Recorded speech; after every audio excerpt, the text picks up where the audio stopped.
Welcome to Pittsburgh Earth Days, the DIRT podcast, featuring Grant Ervin, live from the Point Park University Center for Media Innovation. Here is your host, Grant Ervin. Hello and welcome to the latest installment of the DIRT podcast. I'm your host, Grant Ervin, and today with me I have Katharine Kelleman, CEO of the CEO of PRT, Pittsburgh Regional Transit. Yes. Got it. All right. Almost stepped in that pothole and I did not. So I'm so proud of myself. Nicely done. Right.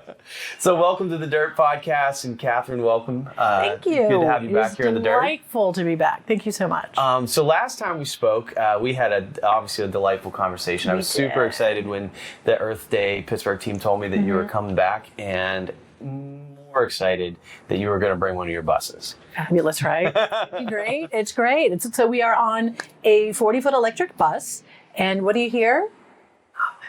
You don't hear anything.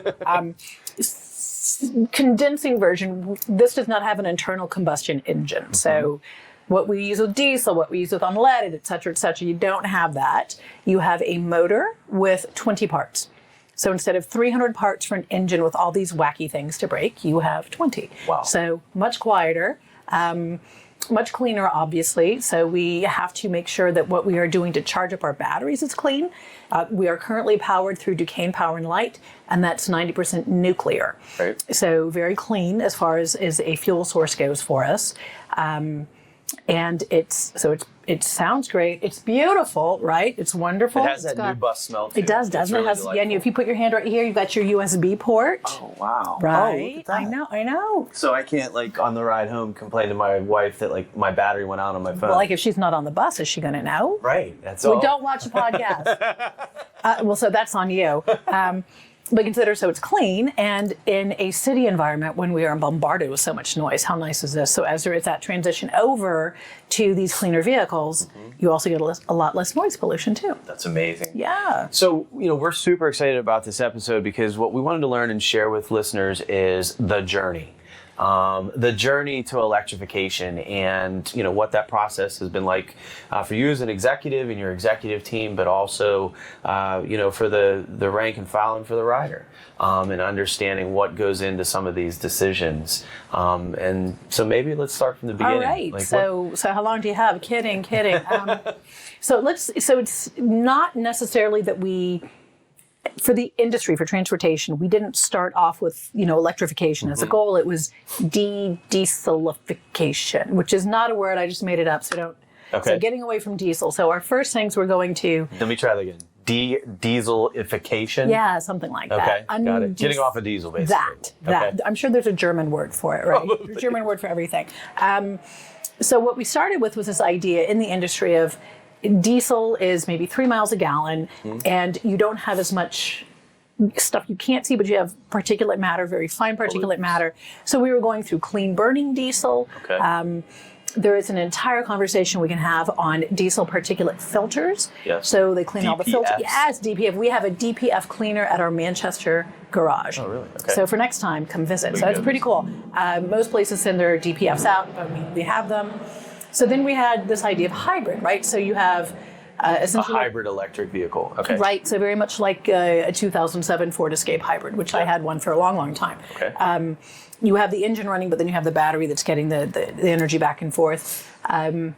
They were a good start, but they are not as clean as natural gas or electric or hydrogen. Okay. So we currently still have 4 of the hybrid diesels in the fleet, Got it. but they're getting retired out this year. Okay. So at the point that we could have made some decisions to go here to CNG, we were not making that. We hadn't done those full commitments. CNG is a third of the dirt of diesel, so it's much cleaner overall, but it's still Tailpipe pollutants. Yes, and it's still. I'm looking for a good adjective. Kind of, it's still gross. Like it's much better, right? But it is not what you could get to electric, right? CNG was a little more expensive on vehicles, but the fuel over the life is less expensive. You don't have to rebuild a transmission, and you don't have to rebuild an engine. So this bus we're going to drive 50,000 miles a year. Wow. I know, right? and we'll probably rack up about 600,000 miles before we retire it. We keep them for 12 years. That's the total life cycle? Yep. Okay. So at the end of the 12 years, you don't, on a diesel, you'd have to rebuild again. CNG, you don't.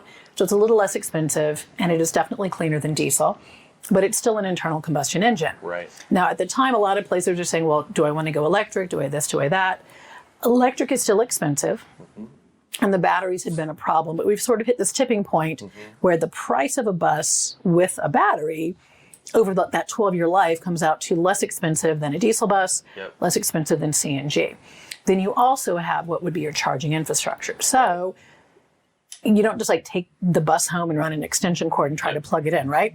So what are you going to do for charging? So this bus looks like you're gassing it up, but you actually have a charger you plug it into. You can charge it overnight. You can have fast charges, you can have slow charges, you can build charging infrastructure throughout the city so you can get sort of a trickle charge. But you have to be able to support charging 700 vehicles. If you could take just give another kind of macro view, how big is the Port Authority's fleet? So how many vehicles are you operating? PRT. We currently have about 720 buses. Okay. 8 of those are electric. Okay. And I think we're getting more. So we're on one of them. This year we'll be taking delivery of 15 articulated. So the Bindies, 15 articulated buses, and we'll be retiring out diesels and replacing with electric. Okay. We have also, remember, about, I'm going to say 80-ish rail cars. Which also operate on electric. They're fully electric, right? So we're already there. So if you take, Light likes you guys. I mean, we're there for them, right? But now those trolleys are older, and that rail system is vintage.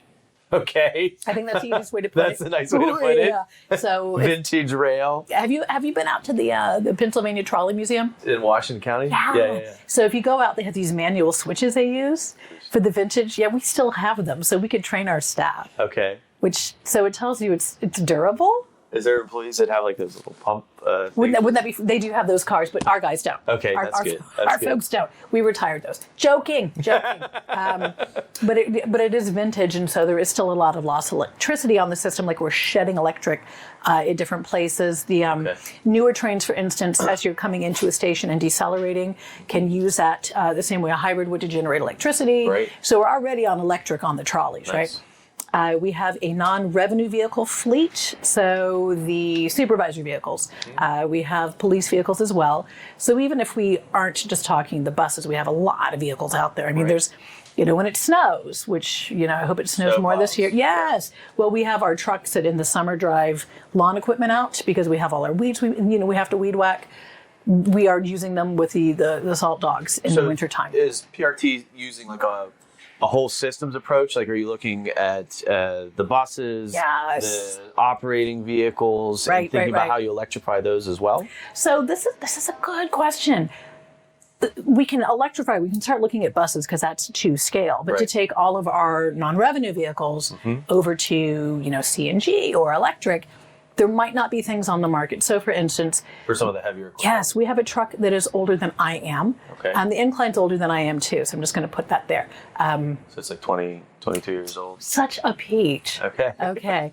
That was really good. But this truck that's my age is a massive red truck, and we use it to go out and put poles in. So like utility-sized poles that we string catenary wire with, etc. There's not an electrical. No. Like you probably are like putting wood chips in this thing. I exaggerate.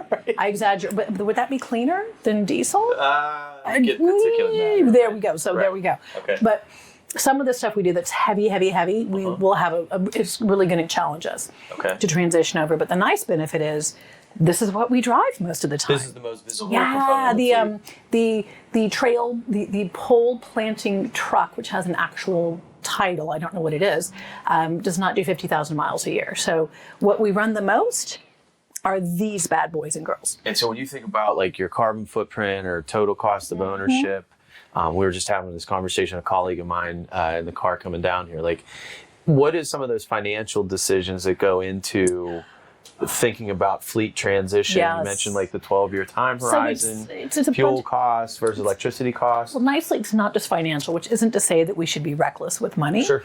But I mean, so my 10-year-old is very, very concerned with climate change. And so he will lecture me about, Mom, are you electrified? I'm, geez, Louise, I didn't come here for this. I just wanted to brush my teeth. But he gives me an earful. So, there is a component like whether or not the fuel is the cheapest, what are the mitigating factors? Sure. So for instance. Huge co-benefits. Yeah. So if we're getting cleaner air, maybe we're spending more as we transition over, but the region is going to be spending less later on for healthcare costs. There's a whole bunch of data on, how much asthma comes from exposure to what.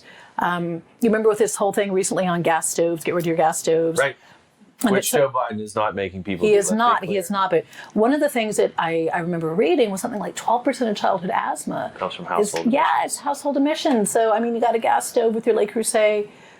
So there's other benefits than just financial, right? It's also, if I don't have to worry about diesel. And the fluctuations of fluctuations of cost, but also supply chain. Different issue here, but if you are in hurricane land, which is increasingly more and more of the country, for instance, in 2017, Hurricane Harvey walloped Houston, and it took out a lot of refinery capability. Yeah. So if you were close to the southeast, you had limited gas the next couple of days. And diesel, So 2 weeks after Hurricane Harvey, Hurricane Irma came in. Right.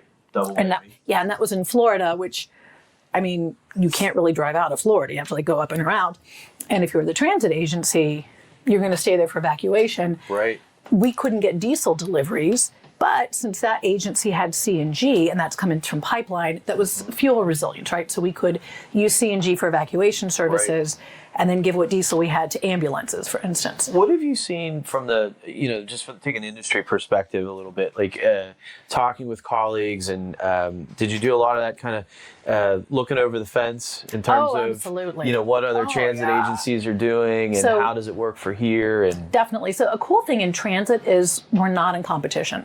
So if our friends in Cleveland, if they do something, I wish my friend India is there. Hi, India, you're amazing.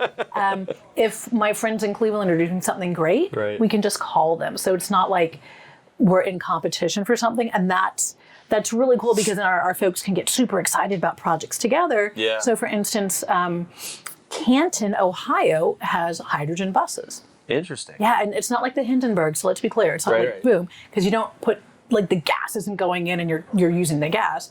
I will get this wrong, but it's the hydrogen goes in and it's some version of electrolysis, but not the stuff that makes your hair come out of your face. Electrolysis. Yeah. Production of hydrogen. Right. So you're splitting it off, and the oxygen is going out in the atmosphere, and the hydrogen is actually being converted into electricity, and that's what runs the bus, which is super cool. Because it's a fuel cell. Yeah. There you go.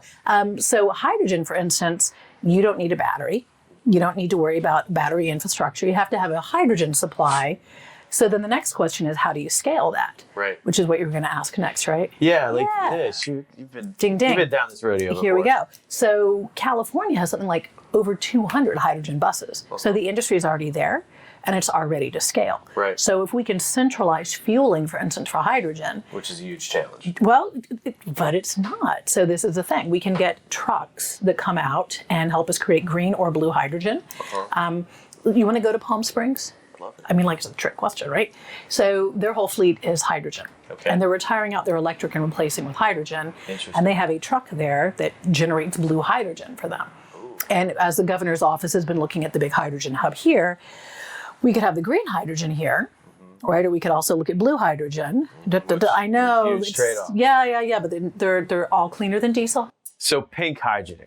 Where's the unicorns? But it's nuclear, and I think it should be like bright green, like Homer Simpson green. That's actually a good choice. I don't make the color wheel. Okay, I don't make those rules. But nuclear is the basis of pink hydrogen, and the color wheel is all the fuel source and the power source. There we go. So whenever you're talking about blue water, hydrogen, it's hydrogen is the most abundant element in the world. In the universe. And then, so we just keep scaling, right? I know, right? So when you think about the blue hydrogen, that has natural gas as the major component. Green. No. Blue. Blue, natural gas. So the power, so you have electrolysis. Yes, so that's what splits. Yes. And so when you have green hydrogen, the power source is renewables. There we go. So wind, solar, hydropower. There we go. When you have blue hydrogen, electrolysis is powered through natural gas or so coal. what is our CNG? Or actually gray. CNG, that's you're getting into a different there's fuel more source. rainbows. There's more of the rainbow. I will say, full disclosure, we're putting solar panels on our house. Okay. And the 10-year-old is super excited about that. As he should be. Yeah, That's I know. like a super science project. I know, he's really interested. But back to the top. Back to the hydrogen. When you make hydrogen out of nuclear power, that is pink. So like the electrolysis process, the splitting, the creation. So that's nuclear. That has way surpassed the science that I stopped taking in high school. It's all 10th grade, which like I missed a good piece of it. But that was only like a few years ago, a couple years ago, yeah. There we go. I literally just came from high school and they like confused me. They're like, we thought you were a student. And I was like, come on, man. Wasn't there like a Drew Beer? Okay. Yes. So there you go. So hydrogen's an opportunity. So it is an opportunity. And the cool part is folks in transit have been using hydrogen vehicles for like 15 years now. So I remember when Palm Springs started with hydrogen, we're like, oh, they're all going to blow up. Right. Clearly not, right? Right. But that also means all the manufacturers are familiar with this technology. So we primarily get our vehicles from 2 manufacturers. Okay. And one already has hydrogen in their fleet, and another is adding hydrogen to their fleet. So who's the manufacturer of the These are New Flyers. Okay. New Flyers. And then we also do American made. Yes. Right. All of our vehicles, all of our buses are. And then Gillig also is one of our vendors, and we have been working. So we'll get the 60-foots are going to be American made. The electric vehicles, they are here. Right. You can go out to California, visit the factory. It's actually pretty cool. Do you go like bus shopping? Like, is it like car They don't shopping? let me go because then I want like all this to be leopard print. Okay. And the creative director has specifically said I'm not allowed to leave the state if I'm going to go shopping because I just can't be trusted. No, actually, you do. So you literally didn't get to kick the tires on it? Well, I did not, but you don't want me to because what do I know about the tires, okay, right? Fair enough. But you could pick patterns for the seats or grounded. Okay. Safest for everybody, right? Keep you in the office. Ooh, yeah, definitely. We all think we have good taste, but we all don't, right? So there you are. And the people who ride our services every day don't deserve my leopard print on their, all. You could have like seasonal seat covers or something. We could, so that's subtext for holiday buses. Right. That's what we do. That's what we do. Our maintenance folks go out. They're like folks who actually know what they're looking at, as opposed to me, because it'd be like, oh, look at all the parts. It's really fancy. Right. So our maintenance folks actually go out there because we'll buy 60 buses a year. So, 60 a year. Yeah. So we actually take over part of the production line. So our maintenance folks go out to the production facilities for like a 2-week window, and they sort of QC all these different processes going on. And as I recall, there's a lag time. Like you go and you place your order, but what is that? It's from the time that our board said you can buy this to the time we can get it can be anywhere from 9 months to a year and a half. Wow. But it's not like. They're not rolling them off the. You don't have go to them on the lot. dealership, right? Yes, right. So you say, I need this, and to get economies of scale, the manufacturer will bundle, be like, okay, so all of these are going to be pretty similar. So, like the front of this bus might be super pretty, might be an extra fairing type of feature that we put on there, and they'll lump us in potentially with everyone else getting the same thing built, so they just have to switch the production line over. Okay. Rail cars is a 7-year lead time. 7? Why so long? That is a really good question. They are more complicated than you would think. There's a lot that goes on there. You should come visit us at South Hills Village next time. Let's do it. Go through the pits and do all this stuff. And we have this really cool system of 8 lifts that are Bluetooth synchronized, and you push them up to the train and you boop, and they all go up at the same time. Yeah. Lift 100,000-pound rail car, super cool. So in terms of, that's actually a good lead though. Like when we think about the electric bus and the transition, how has that affected operations, if at all? So like the garages and the infrastructure. Yes. Well, first, one point is the parts you need for an internal combustion engine and for a motor are a little different. Right. So what are we doing for supplies? And do we have the capacity to have the supplies for 2 different type of drive systems? You have to have the charging infrastructure built into the garage. And right now, all our buses are at East Liberty, and they all drive up to a corner and they get charged up. Okay. But as we expand the fleet, clearly we can't take 240 buses. You have to start looking at the other facilities. We need more. Well, we need more in East Liberty. But then, just like the bus that went a few minutes ago, Yep. when this bus goes up on a lift, you have to have a charging infrastructure next to it. Yep. So To keep it juiced up. Yeah. So then you have so there's a lot that goes on that if we do hydrogen, we don't have to do that. We would fuel outside. So there's trade-offs that go on there.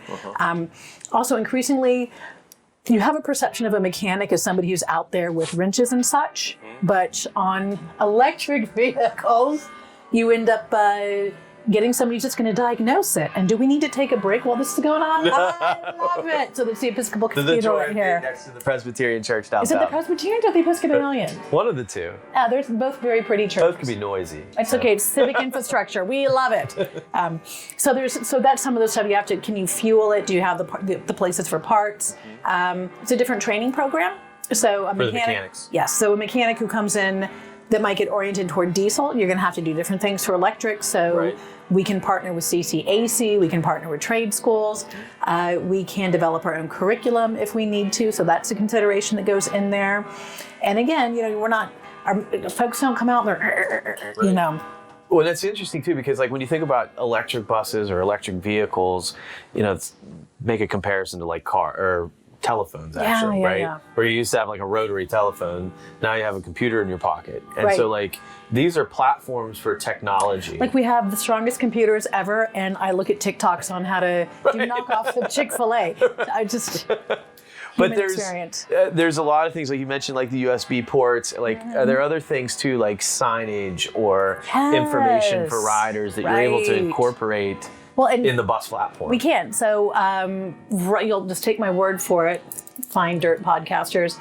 There's an info screen that's up there that unfortunately will not be like doing highlights of football games, or I used to be able to say Game of Thrones. What's a good show? The Last of Us. It's not going to show highlights of The Last of Us, but we can push the information there. So when you see these newer buses and any bus that has this antimicrobial plastic insert, right? Anything that has that will also have the info screen.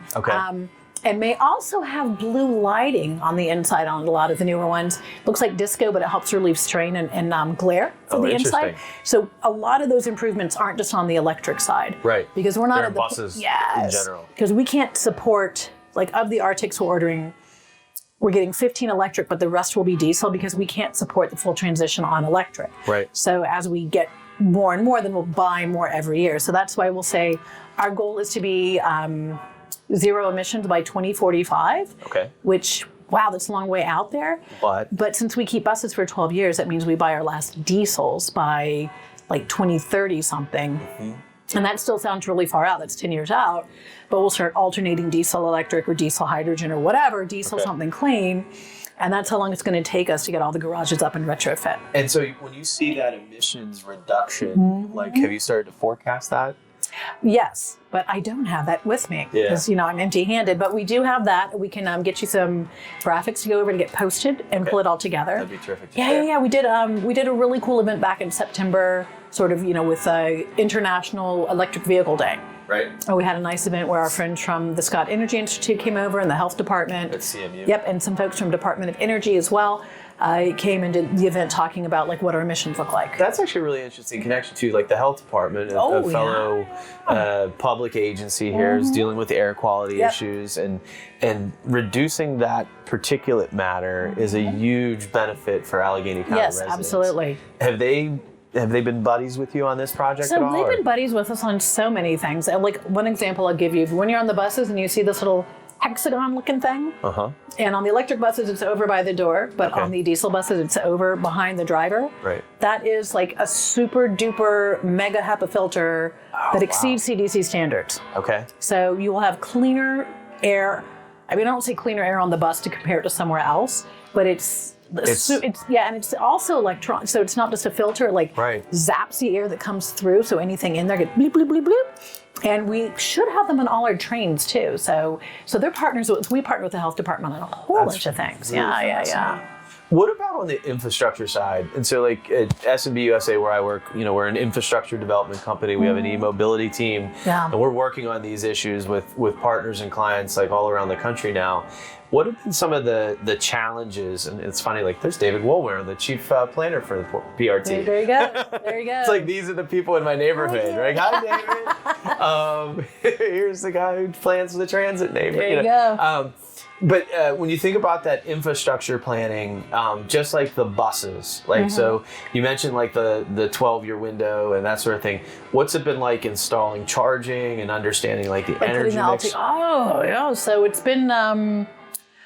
So it is an iterative process because the technology continues to get better, but then there'll be new concerns and questions. Like, so one of the issues for us, a diesel bus can hold 100 gallons of fuel. Okay. And gets 3 miles to the gallon. And you have those tanks at the garages. Right. So we have, tens of thousands of gallons fueling tanks. They have, an internal tank, an outside tank, interstitial, blah, blah, blah, blah. We get diesel, if not every day, potentially every other day, because we go through so much. We go through boatload. But a diesel bus can... Literally. Yeah. Like a boatload. Theoretically. Oh, Theoretically, see, we're multimodal. Right. Yay. But we go through an awful lot of fuel. And but the bus can go 300 miles. An electric bus right now can maybe go 120 miles on a charge. Okay. So it has to come back. Come back to home. So that comes into a scheduling constraint because I know that a diesel bus can get gassed up overnight and go roll out at 4 a.m, say it's a crappy day and, we got to go slowly. And then maybe the bus I wanted to get got stuck over here. So that bus can tootle around all day until the next morning at like 1 o'clock when it comes back in. Okay. Because it won't go more than 300 miles on all these different pieces of work. Sure. The electric bus would turn into a brick. So we have to make sure that it can charge somewhere or that it comes back to the garage. So there's layover charging or it comes back We are building layover charging into our BRT corridor. Okay. And then also the super, like the, where you just like lay your phone flat on the lamp you get from IKEA and it gets that charge. Yes, that thing. Thank you so much. So we'll have that out in the corridor so you can get some conductive charging, but then you can get the long-term charging at night. But the price tag, the slow chargers, it might take you 4 hours to charge up fully. It's about $150,000. The fast one that can get your bus charged in 15 minutes, $750,000. So the difference between a level 2 or a DC fast charger. See, all these things. I'm filled with hair, acronyms. Man. Like, go do it. Go do it. Yeah. So there's price differences in there. So we have to, what is. You're paying for speed. You are, and Duquesne Power and Light's a wonderful partner with us on supporting this infrastructure and helping fund it. So there's just a lot that goes on with That's one of the most fascinating things I think about the industry right now is, and Duquesne's really a great example of that, where they have a whole EV team. Like we've worked with other utilities in other parts of the country.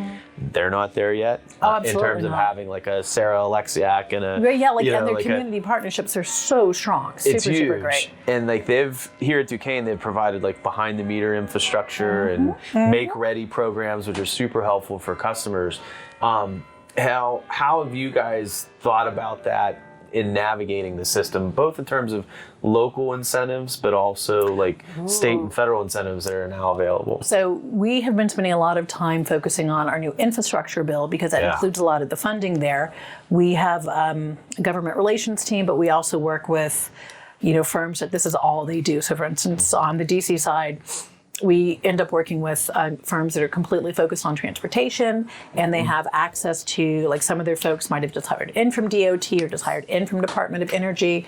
So we get good information there. And again, it's on the one hand, these grants are competitive, but what a great story. Yeah, but the federal government wants to spend this money. Yeah. Like there's all this infrastructure money that it's not going to do any good if it can't come out for these programs. That's true. Now, what we control on our side, we have.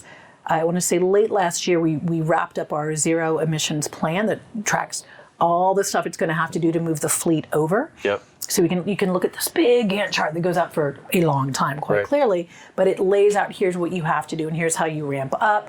I believe our chief maintenance officer is finalizing today a job description for like a zero emissions program director. Oh, that's exciting. Yeah, that'd be pretty cool. Yes, anyhow. So we want to be able to build on that success from the trolley line, and we'll be doing a lot with our data to see, well, how many folks are boarding here versus how much payment activity are we seeing. We'll be leading in with that. Right. So that makes it go faster, though, because when you just pull up and get on, And that makes it faster. And the boarding activity is probably 2 to 3 seconds, but deceleration, acceleration from a stop can be 15 to 20 seconds. So this right? allows much easier throughput through the corridor. Yep. And if the stop is far side of the intersection, you can get back into traffic. You're not blocking traffic up. So be a lot of cool improvements there. And it gives us a chance to tweak the network. So I joke around, I love waving at bus drivers, and they don't run me over, which I think is really, really kind of them. It would be a totally different problem, right? Yeah. But when I'm waving at 8 buses in a row, that tells me that it's time for us to refresh. Yes, indeed. And I'm thinking of a route that we use as an example. It's a 5.3 mile route. Okay. And the downtown 0.3 miles can sometimes be as much as the other 5 miles. Like you get bogged down in downtown. So can we use this BRT to improve service, get better infrastructure, but go a little faster and more reliable? Because maybe you want to come straight into downtown, but if it takes us 24 more minutes to get you from A to B, super difficult. Yeah, so can we streamline some things? So no, like the electric buses will start there, and like that's the main use cases right now on the BRT? We will not be holding on for all the BRT for them. So if we get articulated buses delivered this October, which is when we should be getting our next batch of electrics, we're not going to wait until 2025 when the P3 would go. Yeah, we're going to, they will come in. Get them in service. Yes, and then we'll change out the graphics. Right, because everything on that BRT corridor will be branded the same way, labeled the same way, so you can look out your window and decide, do I need to run really fast because that's a BRT bus? Or do I just kind of hang out here because it's snowing, you know? That was a New Year's resolution of mine a couple years ago. Was it? Yeah, not to run after the bus. Well, thank you. It was like, I'm not going to run after it. I know the safety issues and all that sort of stuff. And then, I didn't want to pull a hamstring. Like, it's only 30,000 pounds. Right. No big deal. Glad about the hamstring, but death bad. Death really bad. So I stopped it, and, my karma improved too. The bus. Mindfulness, It was mindfulness. Well, so this will help you. There'll be difference in colors. There'll be, as opposed to now, like the old brand, 13 different colors. One unified color. Yes, which is much easier. Unlike hydrogen. There, see? It all comes back. I know what we could have kept the old colors for different hydrogens. Why did I not think of that? A couple more, because you made me think about this. Oakland, obviously a dynamic place. Yeah, definitely. You mentioned a little bit about ridership in the pandemic. How have you seen kind of ridership come back? But also with the demand and growth in places like Oakland. Oh, that's a great question. All your questions are great, Grant. You do so much homework. It's so fabulous. So the world, we're not unique. The world that all of us had on March 13th, 2020, by totally Felicia, different. It's gone. It's just not coming back, right? So as we're looking at the world now, when people say, are you getting back to ridership? Well, no, that world is a different world. Yeah, and it's not just remote work. So this is a lovely bus. I think it's fabulous. Technically speaking, when we pick you up, you walk on the bus. Right. How many bags of groceries can you carry? 2, 4. I mean, you think you can carry them all, but you're not going to go drop 300. I mean, well, unless you go to I would call it a boutique store, but we won't. But you're not going to drop $300 on your groceries or $150. Yeah. You can't. So if you take transit, if you are living a non-car life, and we're helping you with your groceries, pre-pandemic, that's 4 or 5 times a week. That's, I'm not going to use a bad word on camera, but that stinks. Yeah. That's just really awful. Because of the pandemic, now I can maybe get my stuff delivered. So that's 2 or 3 trips I'm not taking during the week. It's not just remote work. That's interesting. I can, hello, doctor, I'm stranded in Colorado, and can I get a refill because I flew Southwest and I can't come home for 5 days? But I don't just do it that. My doctor's in my office and I send text messages to them hey, they're right down the hall in your building. My knee hurts. Can I get you something like that? But everyone's doing that. So again, it's not just people aren't going to work. It's what we do when we leave the building has fundamentally changed. That's interesting. Yep. So how do we get in front of that? I think that's one thing. Bonus points for our really amazing, fantastic planning folks, planning and scheduling and long-term folks, is we started our long-range plan in January of 2020. So we had 3 meetings and then whoops. But if we'd written it before COVID, flush. It would be irrelevant. Because the dynamics have totally changed in terms of how people are traveling. And what they value. So pre-pandemic, we had a lot of conversations about a train to the airport, and we still hear that. But what we hear more is, well, the train is long term, so and PennDOT's currently doing a study with one of their really fantastic vendors to look at, what can you extend the busway through the median? Like, what do you do to baby step into that rather than wait, right? Like Carnegie out, right? Because that makes sense. Two things can be true. Like, I'd say the sun is up, but it's Pittsburgh. You don't know. Like, the sky is blue, the sun is up, theoretically, right? Yeah. So two things can be true. The train to the airport might not pop up highest on neighborhoods we want to serve, but are you a real city until you have a train to the airport type of thing? Right. So we spent a lot of conversation on that pre-pandemic. Balancing reality. But during pandemics, now I want to talk about my essential workers. I want to talk about what kind of frequencies in the Hill District. I want to talk about, just a whole bunch of things. And then layer on top of that, this big shift in how people come to work, right? And how do you invest in employees? And if you come to work for us, our attrition is less than 3% a year. Wow. Like, once you come here, but we got you. Right, but how do we, well, I shouldn't say that. I hope that we are an attractive employer, right? There's not like, claws on the desks or anything. Right. But how do we become an attractive employer as the world is shifting and jobs, and driving a bus is difficult. You spend time with 4,000 new friends every day. So it's a holistic thing of what do you do. So we did our system plan post-pandemic, then our strategic plan, and this year, so look for it coming up, we're doing a reboot of the whole bus network. Like, taking the edge of the map and just shaking it up. Patterns are changing. Oh, yeah, definitely. Well, and does everyone want to come downtown? Because every bus does. Right. And I think it's fabulous if you want to come here. And we do hear from people who have built a life around, I live here and I go to this grocery store because that's where the bus takes me. Yeah. But in this 27 years you've been in that house, there's new grocery stores and there's new travel patterns, and can we do something about that? It's interesting because I personally lived through that. And the quick shout out for the 75 route, which is my personal favorite.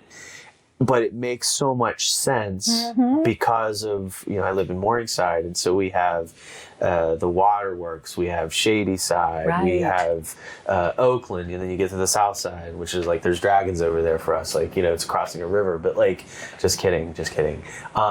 But like, You're not kidding. And I'm not actually. Southsiders say that about the Allegheny River all the time. That's fine. But the point being is, like, I have a teenager, and so my oldest daughter is 14, and she has mobility now. Yeah. She takes the bus to school. Whoop, whoop. Her and her friends can go to the Waterworks. And so, like, those types of, I don't know how you would call them, horizontal routes or non-into town routes. Non-radial. There you go. Yeah. Like, that type of use gives people a whole host of different types of choices. Well, it does, but it also lines up with what we saw in our long-range plan was our top unserved travel pattern was this trip to Lawrenceville, to Oakland, to Hazelwood. Right. And I'm going to get this backward, Carrick and Overbrook. And I don't know how we're going to connect them. I don't know if it's like gondolas. I don't really mean that. But you just said you said the G word. I did. You're supposed to say gondola, but I just feel so goofy saying that. We'll talk later. Okay. The boats or the... No. The aerial trams. We can't rule any mode out. Okay. FTA, if you're listening, we're ruling nothing out. It's all good. Nothing. Grant started it. It's in the bucket. Do you know just a quick plug, we built a report for that. For the FTA? For aerial trams. Aerial trams. At the city. I got the maps, everything. Why don't we do like paragliding? That would be kind of cool. We have the hills. Oh, you could charge a lot for that. Oh, you could, and that money could pay for public transit. Totally. Let's do it. That's it. We are on like Donkey Kong. And we could sell like marketing rights to the paragliders themselves. I bet they do. For aerial trams, they totally do that. You could have... We have an advertising department. We can do this. You can do this is a rabbit hole, so I got to be careful. Yes, let's be careful. But you can do, VIP service. You can do different sizes and scales. Do you like skip, like you just like... Yeah. Craziness. And there's a really cool company called Doppelmayr. So they're Austrian, Swiss, German, something of that ilk, but they started in ski resorts, of course, right? Yeah. And so they have mobile systems that we could try out, and Stop it. Oh, all right. Stop it. Okay, so we went long enough for the FTA to tune out. But point being, like, you look at a map of Pittsburgh, and then when you're not from here, you're like, what's it really like? And then you come here, and it's like the map was wadded up and sort of laid back out. Like, when we got my first year, my Google Maps would be saying go up like Potomac. And it wasn't going up. It was getting to the top and seeing all these other people on the ice going down. They're just undeductible. Yeah. So how do we connect these neighborhoods? In Hazelwood too. So it's got, like you're saying, the 75 and the 93.